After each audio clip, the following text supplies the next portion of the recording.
Emerald Podcast Series. Research that makes a difference.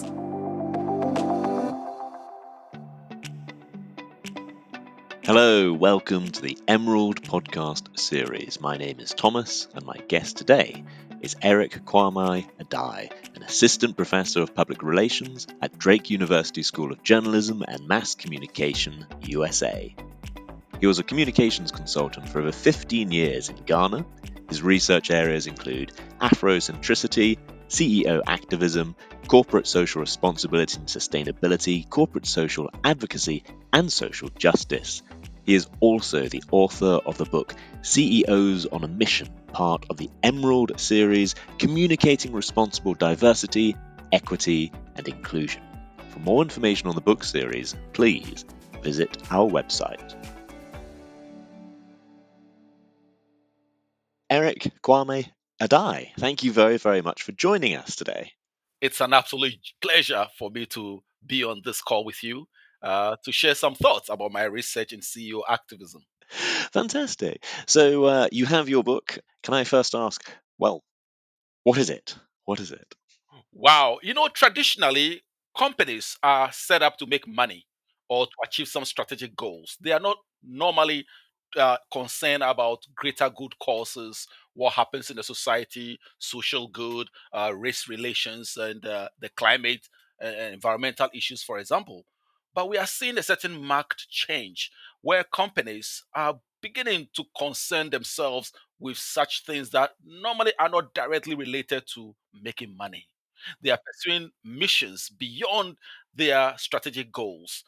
My research it tells me that there are various corporate agents that may be spearheading such initiatives. One, sometimes you see the company itself pursuing such causes. Sometimes we also see shareholders or investors doing this kind of activism. We also have some brands like Coca Cola, Nike pursuing such greater good causes. And then we also have sometimes employees of the organization pursuing social good. When we talk about CEO activism, we are talking about situations where the CEO, the leader of the organization, speaks up publicly, takes up public stances on issues that may not be directly related to the ability of their companies to make money. I can give you some examples. For example, in 2012, it's been reported that Dan Cathy, the CEO of the restaurant chain Chick-fil-A in the US, announced his opposition to same-sex marriage on a radio show. That's a public stance, for example. Also in 2015, we have another example of Tim Cook, the CEO of Apple, taking up a column in the Washington Post and registering his outrage at some religious freedom bills that he thinks will legalize discrimination in the society. Also, in 2016, we find that over 100 Fortune 500 CEOs signed an open letter in opposition to proposed legislation in North Carolina that would limit transgender individuals' access to the public restrooms and other facilities. And also in 2017, we remember the gentleman called former President Donald Trump of the USA. In 2017, on the eve of President Trump's decision to withdraw from the Paris Climate Accord, about 30 CEOs took out a full page ad in the Wall Street Journal urging him not to do that, that it's ill advised, that he should stay in the climate accord and help belong to the positive voices that will be contributing to the welfare of humanity, protecting the climate. Yeah, so when we talk about CEO activism, that's what we're talking about.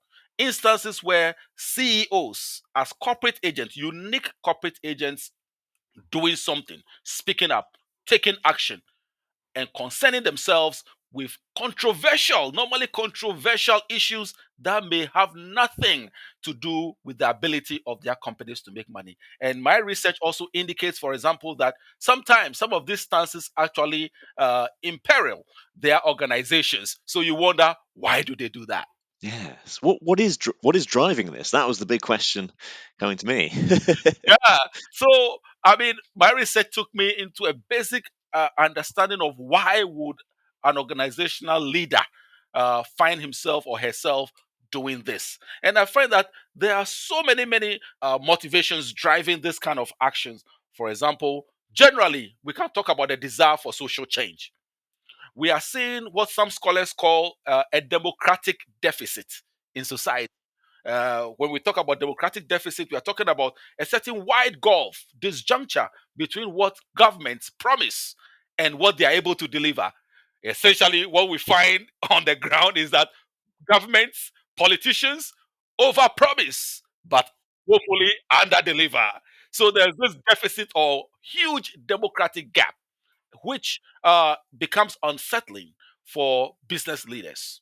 So, in a bid to step into the gap and help bridge it, we find CEOs now finding the need to do something to become activists, holding placards, suing, airing public officials, and doing things like that. We also see that there are some companies that are established on to achieve certain missions rather than money. So we see a certain dichotomy between the pursuit of mission or money. Some wonder whether they are at poles, whether it's an either or situations. But we are seeing that there are some CEOs who are motivated and because they believe that you can achieve both mission and money, that they are not at poles, right? And whenever those CEOs find out there's something happening in society that affects or runs counter to the mission, the purpose, the reason for which the company is set up, they find the need to do something. For example, let me give you one example. The ice cream brand Ben and Jerry's. You dig into their DNA, they say they stand for peace, love, and ice cream. So when they see that anything is something is happening in society that threatens the peace, that threatens love, there's some hatred, there's some ill will, or there's some discrimination against some section of society, mainly the vulnerable in society, they feel they need to do something. And we find organizations like Google and the like who have invested in building certain, social justice issues in the society. So when they see that these things are being threatened, they see it as an erosion of the investment they've made in society. They see it as an affront to their social investment. So the CEOs find a need to now, hey, defend their turf. Right? Do something. So we have the corporate purposes driving this. We have the desire for social change driving this. But we also find that there are some CEOs who do this purely based on their personal convictions and their background characteristics. Some come from a background of adversity. And so they have this fellow feeling, this empathy for people, the vulnerable in society. And because of that background, now they see themselves walking the corridors of power, but they are still in tune because of the background with the challenges, the problems, the headaches, the sleeplessness that others face in society, and they feel they need to do something.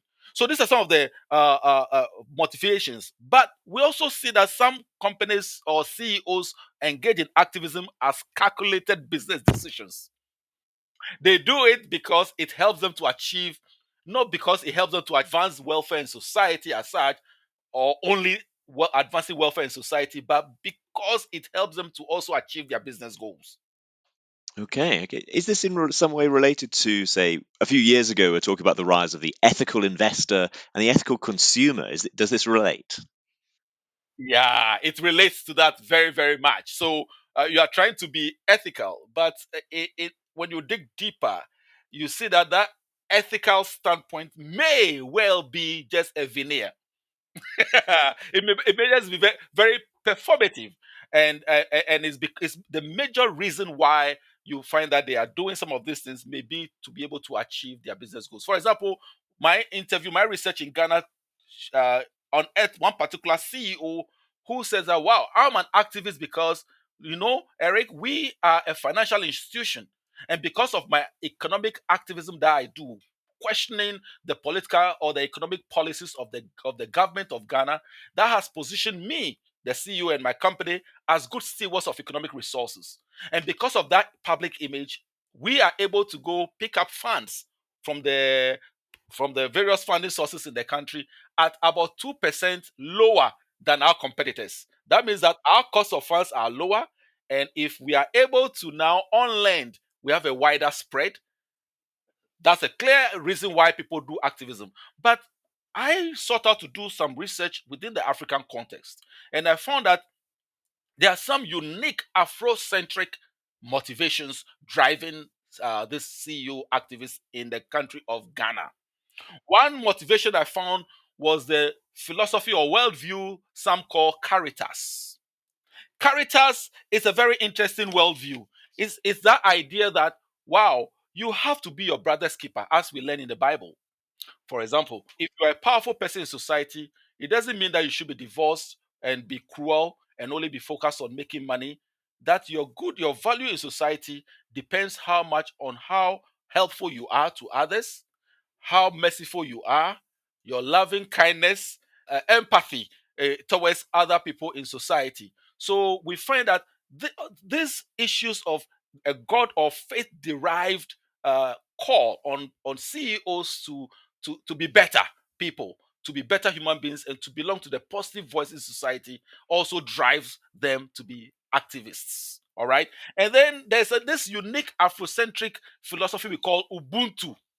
Ubuntu is very interesting. It's a Zulu term. Ubuntu is a Zulu philosophy that simply means that I am because you are, or I am because of others. Essentially, what we are trying to say is that if you are powerful, you are rich, you are famous, you are a CEO, you are a chief or a traditional leader, you are a politician in society, your value is not judged so much by how well you do for yourself. Your value for society is not based on how much money you have in your account. It's not based on the size of your bank account. It's not based on the engine capacity of your car. It's not based on how monstrous your car is, how huge it is, or the kind of mansion or villa you live in. But your value in society is measured mainly according to your social impact. How many people are you able to lift up? So the idea of rising by lifting others up. That is the Ubuntu philosophy. And I find that this idea is a strong motivation for CEOs in Ghana to become activists. I also learned that another strong motivation is the notion of Afri-capitalism, and which we must try to dissociate or divorce from neoliberal capitalism. When we talk about neoliberal capitalism, it's all about dog eat dog, making money, being competitive, and being the winner, being the baddest, right? But when we talk about African capitalism, the idea that Africa really needs the private sector, businesses, to step in and contribute meaningfully by being inclusive, by promoting inclusive capitalism and helping to develop the society. So that if you are a company, your role is not just to make money for yourself. Your role is also supposed to be to contribute and help develop by partnering with various individuals, with various organizations, with the government, with other organizations, with the international community and development partners. It's an idea that was a management philosophy that was introduced by a gentleman called Tony Elumelu, who is a Nigerian businessman and owns a group of companies, including United Bank for Africa, UBA Group, right? And he advocated for this. And I find that this is a very strong motivation also for CEO activism. And then finally, a unique motivation I found is some notions of postmodernism. Within management philosophy, in a way, we can talk about two main types of ideologies, right? Some lean towards what we call modernism, which is the dominant paradigm, where it's the corporate interest that should hold sway at all times. Everything that is done should inure to the benefit of the corporation. But we are finding that, wow, there are some postmodern values where uh, the organizational system is seen as power play, and people can use the resources that they have within the organization, their position, for great effect for the advancement of society, even if it means working sometimes against the corporate interest. You see that runs counter to the modernist perspective. And we find that there are CEOs who are doing this, and sometimes they stand against the interest of the organization. They sacrifice their corporate advantages in order to promote or provide the great things that will be to the greater good. So these are some of the motivations that I find are contributing within the African context to CEO activism. I'm very interested if you can give me some examples of CEOs you've seen in Africa who are doing this. Wow, there are so many CEOs in Africa that we can talk about. I mean, impliedly, I refer to Tony Elumoli already. He has been advocating and calling on the private sector, businesses, to step into the gap and try to develop the society through his notion of Afri-capitalism. So he has been an advocate for Afri-capitalism, where he's talking about what? A different ideology for companies to become more positive and contribute more meaningfully to the society. That is one. There's this a group that they call Executive Women's Network. This is a group of women CEOs. You know, Ghana and generally in Africa is a very patriarchal society. But a few women have broken the proverbial glass ceiling, and they have risen to the commanding heights of corporations, and they are running. Some are leading banks like Barclays, some are running Stanchart, some are running many other powerful media organizations and the like. And they've come together to form this executive women network, and they are been advocating for increased gender diversity within corporations. We find that within corporations, especially when it comes to top management and the boardrooms, women are poorly represented. So these women have been advocating and fighting to get more to improve gender diversity in management of corporations in Ghana and on the boards. So that's another group that I can talk about. In 2019, Ghana is an emerging democracy. This is our current fourth democratic experiment. We are in the fourth democracy of constitutional rule in Ghana. And in 2019, there was an interesting situation where a business leader called Juliet Ya Asantua Asante, she became very unsettled and went on a protest march. Because what has happened? Whenever there's an election in the country, it turns bloody. It becomes like, a winner takes all thing. It becomes like a do or die affair. And she realized that this was very explosive. That those political vigilantes that perpetrate violence during elections, those goons and macho men who go about intimidate people, causing fear and panic, that's not good enough. So she went on a demonstration, one woman demonstration, carrying placards and challenging the politicians, calling on the president to ban and proscribe such things. And it led to positive results. That's another example. So, Thomas, I'll give you one more example. There's this gentleman who runs a TV station called City TV in Ghana. He also runs the FM station called City FM and the City Online. His name is Samuel Atamensa. What he did was that in 2019, he realized that as a people in Ghana, although we produce rice, which is one of the staple crops in the country, Ghanaians tend to favor foreign imported rice imported from outside, from Thailand, from Bangladesh, from China, from Singapore. And they've acquired a taste for foreign rice. And that makes us, as a country that is poor, as developing, we spend a little foreign exchange resources we have to import more and more of those produce, right? To the neglect of our own local varieties. So he went on a rampage, I'll say, on social media, on Twitter, and was advocating for all Ghanaians in the lead up to the Christmas festivities, which is when we consume a lot of rice, calling on Ghanaians to patronize locally grown rice. That has nothing to do with his business of running a TV station, a radio station, and an online platform. But that was what he did. And he did a very effective campaign, and that encouraged and emboldened many local rice brands to come up more. And then what he posted days after will break your heart. He said that, wow, and now all the companies that had contracts advertising contracts to advertise their foreign imported rice on his TV and radio stations, cancel those contracts. They said, big deal. He doesn't care because Ghana wins because he knows he has achieved his goal of promoting locally grown rice. These are some examples of CEO activists that I can talk of. There are so many more, but let's leave.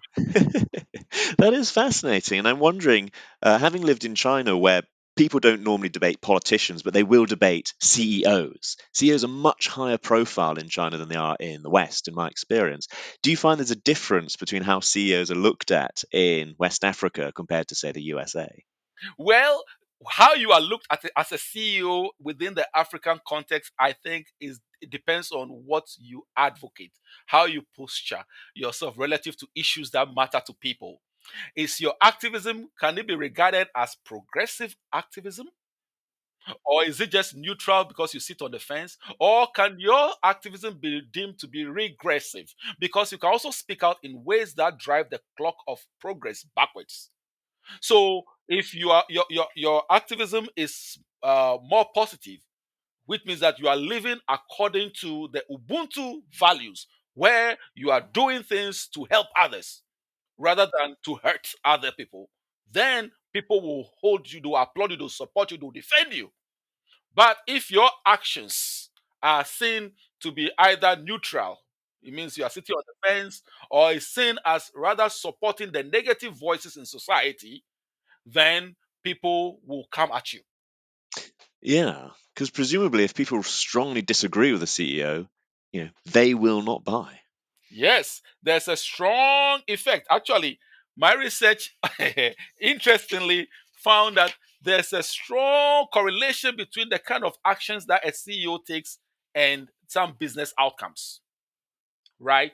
In fact, I found a certain hierarchy of effects, which creates the impression of an inverted pyramid, where when you see your activism, it can produce positive outcomes for the society. For example, deepening democracy, protecting the environment, fighting for the rights of women and children and girls in society, improving gender diversity in boardrooms and in management. Yeah, those are positive outcomes, right? Empowering the youth.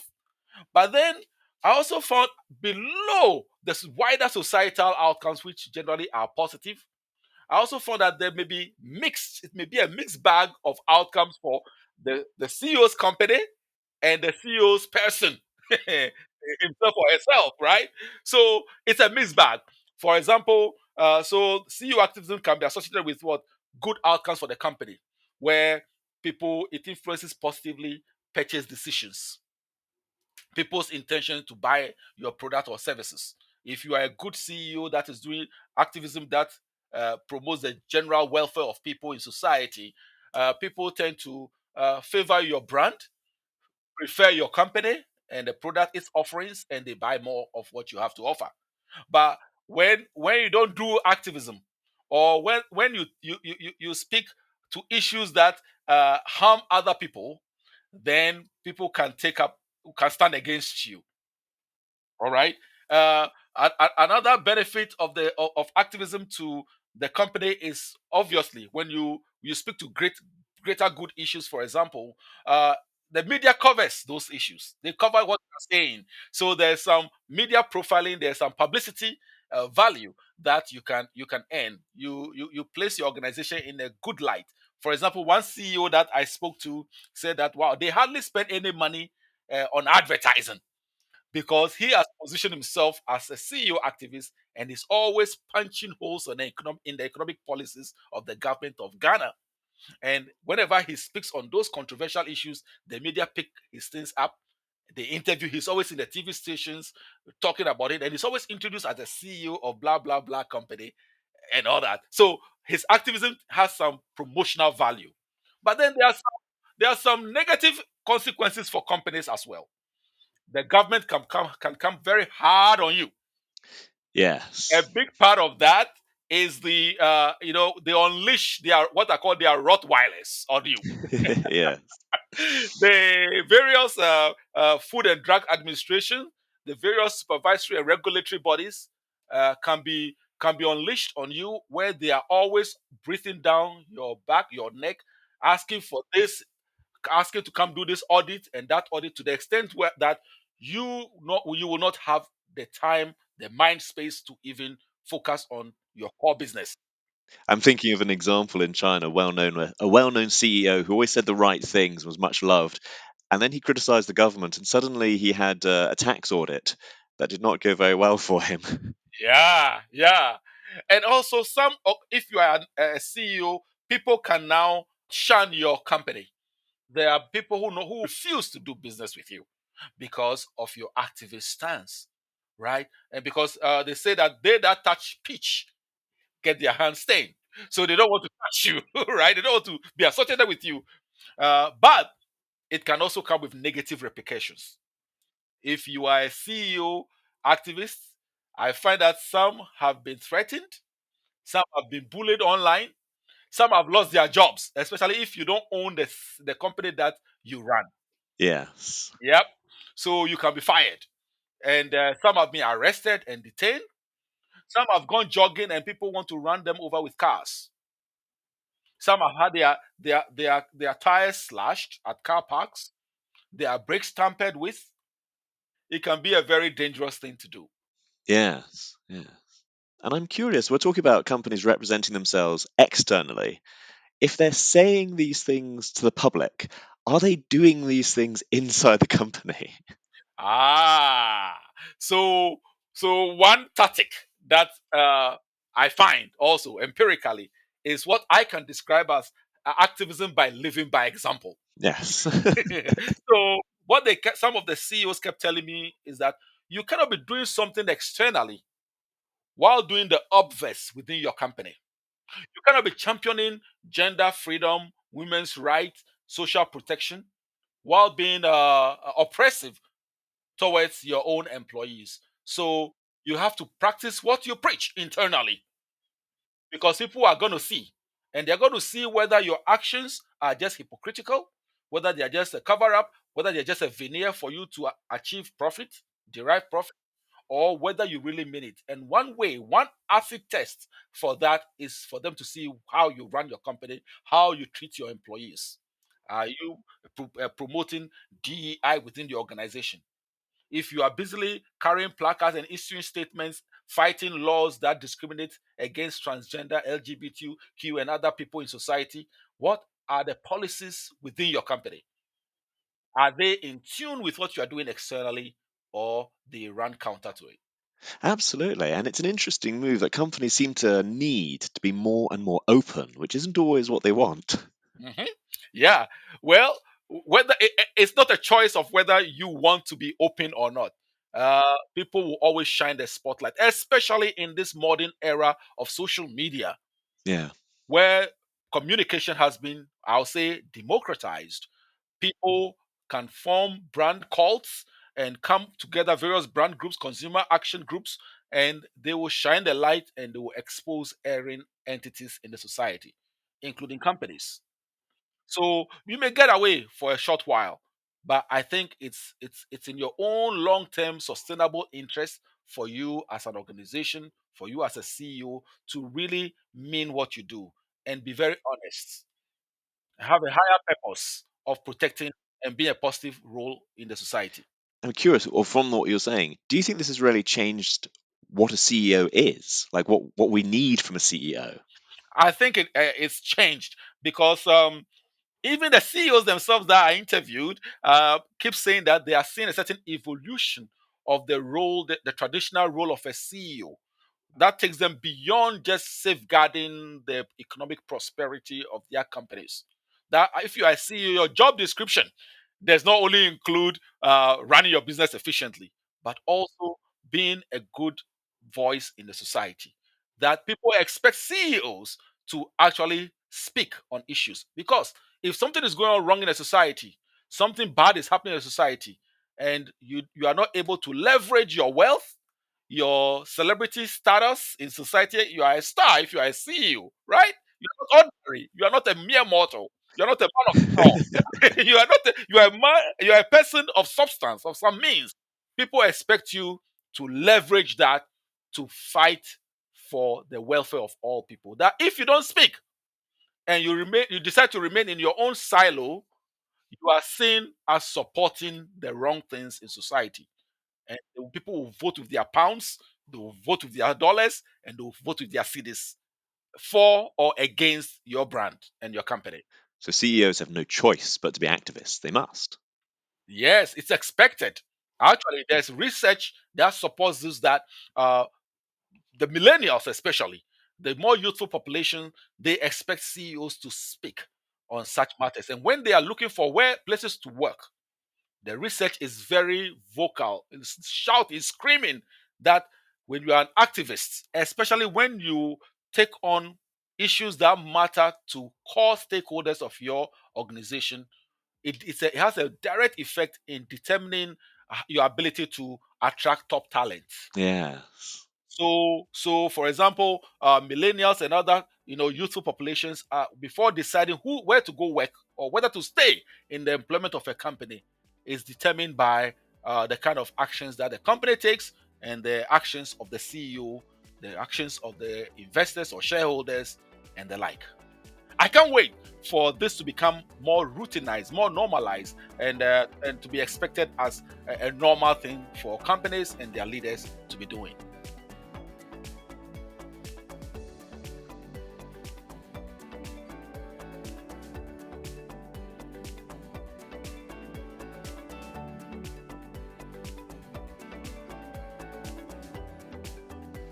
Thank you for listening to today's episode. For more information about the Emerald book series Communicating Responsible Diversity, Equity and Inclusion, which includes CEOs on a Mission, please visit our website.